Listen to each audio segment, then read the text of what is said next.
Everybody can feel good when they have their health, their bills are paid, they have happy relationships, the children are acting normal. Anybody can be positive then.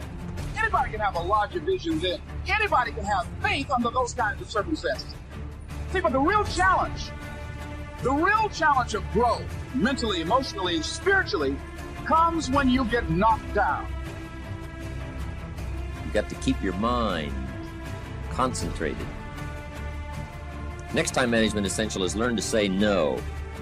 Boy, it's easy to overload your calendar, get yourself into all kinds of time management problems simply because you didn't have the strength to say no when you should have said no.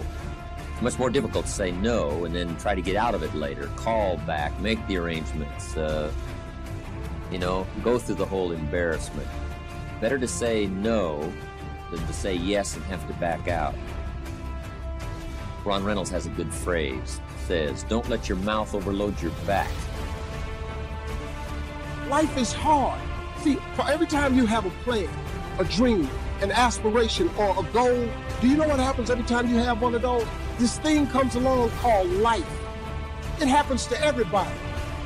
Life has disappointment. It got peaks and valleys. You're going to lose somebody you care about one day. That's a valley. Somebody going to close the plant you thought was going to stay open so you can retire. That's a valley. Somebody going to fire you for an unjust cause. That's a valley. The people that got your credit card going to sell their company, going to sell their business to another credit card company. Your 18% go up to 26%. You don't even know why now your minimum didn't change because it's life.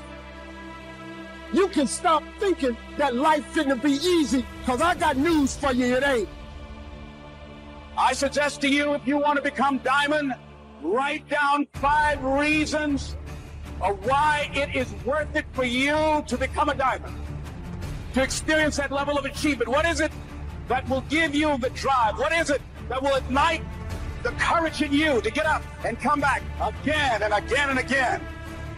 How is it that you would be able, what reasons that can tap into that deep down feeling that goes to your gut, that no matter how many times you'll get knocked down, that you're coming back? And during those moments when it's hard, not only must you have patience and engage in consistent action, but you must turn to a power greater than yourself and just say, Lord, whatever I face today together, you and I can handle it. And I know some way and somehow you'll make a way for me. But here's what the great law says. It does not say if you need, you will reap. That's not what it says. Someone says, well, I really need to read. Then you must learn the basic law. Without education, you'll be left behind. Here's what it says. In order to read, you must plant. Guess who deserves to read? Those who plant. So could I deserve something unique and valuable? Yes, if you understand the law, if you understand how it works in your own self-interest. You must plant. We must give to the soil. We must turn it loose. We must let it do its work. We must have patience, take care of it. Now we deserve it. If you need, you must plant. Next, if you need to find, in your own self-interest, if you need to find, here's what it says. You must search to find. Finding is reserved for those that search. They're the ones that deserve it. Somebody who says, well, this person really needs to find a good idea, then they must go searching. Good ideas are like mining for gold. You've got to develop the mental machinery to go look, go sifting, go searching, go looking. And if you search, what? You will find the promise is there for everyone in their own self-interest. You'll find all you need to find. If you search for it, you'll find everything you need for your health, everything you need for a flourishing lifestyle, everything you need for a good marriage, everything you need to strengthen your friendship, everything you need for economics. You will find if you'll do like you did today. Spend a couple of days searching, taking a look, seeing if someone has some good ideas to share.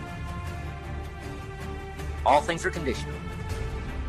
God says, I'm an amateur on God. God says, if you'll move toward me, I will move toward you. Always conditional. Which could also be translated, God says, you don't move, I don't move. You say, well, that's arbitrary. Well, when you're God, you can set it up. Remember, your planet, you can rearrange all this. Change it all. But on this one, here's what's interesting. What you move toward tends to move toward you. move toward education starts to seek you out. This is one of the unique positives. Whatever you move toward, moves toward you. If you move toward progress seems to want to now embrace you, move toward you.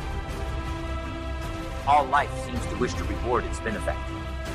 If you become the benefactor, you'll receive these incredible rewards. If you're the benefactor to the garden, flowers seem to bloom and say, look at me, look how bright and beautiful I am because you took care of me. I wish to reward you by being beautiful, lovely, spectacular. Your own children, you become their benefactor. They want to reward you with their progress. I taught my daughters how to swim. My daughters would say, and to dive. My daughter would say, Daddy, watch. Look, watch. Look what you've created here. I mean, you've spent the time with me and, when it didn't go well, now look at me. Arranged and...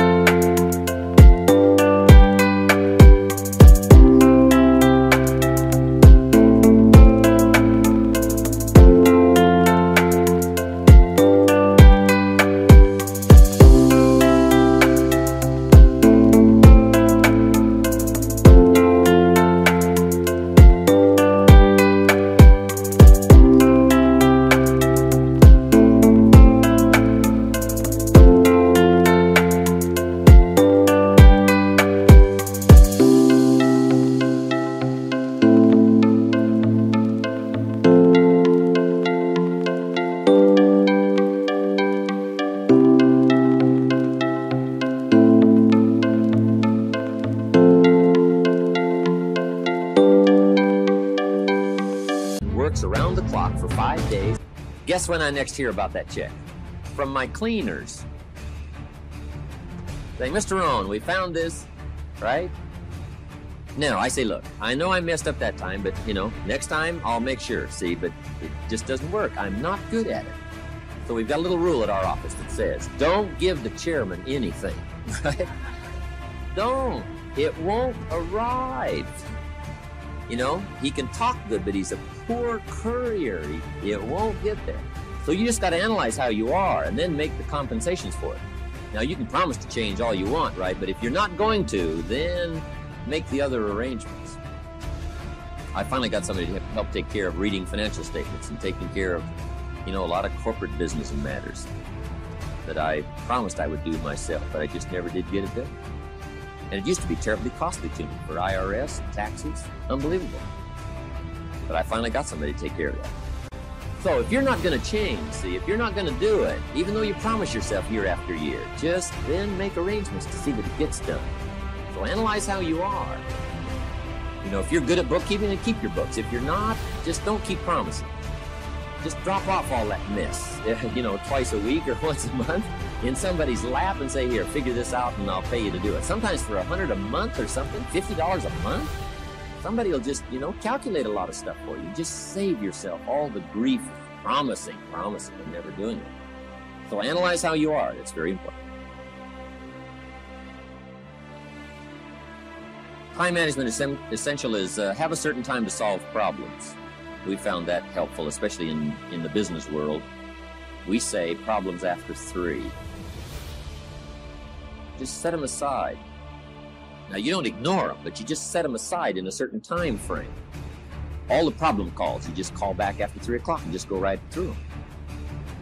Now, also, in setting them aside till 3 o'clock, problem comes in at 9 o'clock. And you say, hey, 3 o'clock, Mr. Rohn's going to get on the phone and make all these problem calls, right? Call back all these answers. Guess what usually happens between 9 and 3? Somebody calls back and says, hey, tell him not to call. We've already got it worked out. But see, if you take that call when it comes, sure enough, now you got to spend time. We learn in sales training. People ask questions. You say, hey, save.